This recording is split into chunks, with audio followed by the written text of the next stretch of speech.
Hi friends, welcome to my channel. ఈ video చూస్తున్నట్లయితే like, share, subscribe చేసుకోండి. మన నిత్య జీవితంలో జరిగే ప్రతి చర్య చట్టాలతో అవినాభావ సంబంధం ఉంటుంది కాబట్టి ప్రతి ఒక్కరికి చట్టాల మీద అవగాహన కలిగి ఉండాలి. ఈరోజు వివిధ జిల్లాలకు చెందిన 24 మంది పార్ట్ టైం ఉపాధ్యాయులు హైకోర్టును ఆశ్రయించడం జరిగింది. 2009 నుంచి నిరంతరంగా పనిచేస్తున్న తమ సేవలను ప్రభుత్వం క్రమబద్ధీకరించకుండా వారిని విధులకు హాజరు కావద్దని అధికారులు మౌఖికంగా చెప్పారు. తమ సేవలను గుర్తించి శాశ్వత ఉద్యోగులుగా గుర్తించాలని పిటిషనర్లు కోరారు. ఆంధ్రప్రదేశ్లో బాలయోగి సాంఘిక సంక్షేమ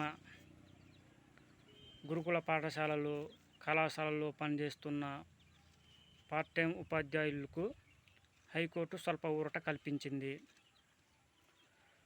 పార్ట్ టైం ఉపాధ్యాయులుగా పనిచేస్తున్న వారిని విధుల నుంచి తొలగించరాదంటూ, అలాగే మధ్యంతర ఉత్తర్వు వచ్చే వరకు వారికి విధులకు ఎటువంటి ఆటంకం కలిగించరాదని హైకోర్టు ఉత్తర్వులు జారీ చేసింది. సరే, ఉంటాం ఫ్రెండ్స్. ఈరోజు బాధితుకు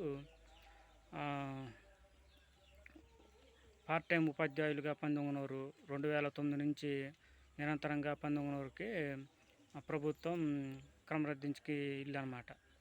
అందుకోసం వారిని శాశ్వత ఉద్యోగులుగా గుర్తించాలని అందరికీ ఇచ్చి పిటిషనర్ వాడుతారన్నమాట. వాటికటి హైకోర్టు ఆంధ్రప్రదేశ్లోని బాలయోగి సాంఘిక సంక్షేమ గురుకుల పాఠశాలలో, అలాగే కళాశాలలో పనిచేస్తున్నారు పార్ట్ టైం ఉద్యోగులుగా తొంగినవారందరికీ వారి విధుల నుంచి తొలగించొద్దు, మధ్యంతర ఉత్తర్వు వాదన వరకు ఎటువంటి ఆటంకం కలిగించొద్దు అందరికీ ఇచ్చి హైకోర్టు ఉత్తర్వు జారీ తొక్కుతారన్నమాట. సరే, మంతం ఫ్రెండ్స్.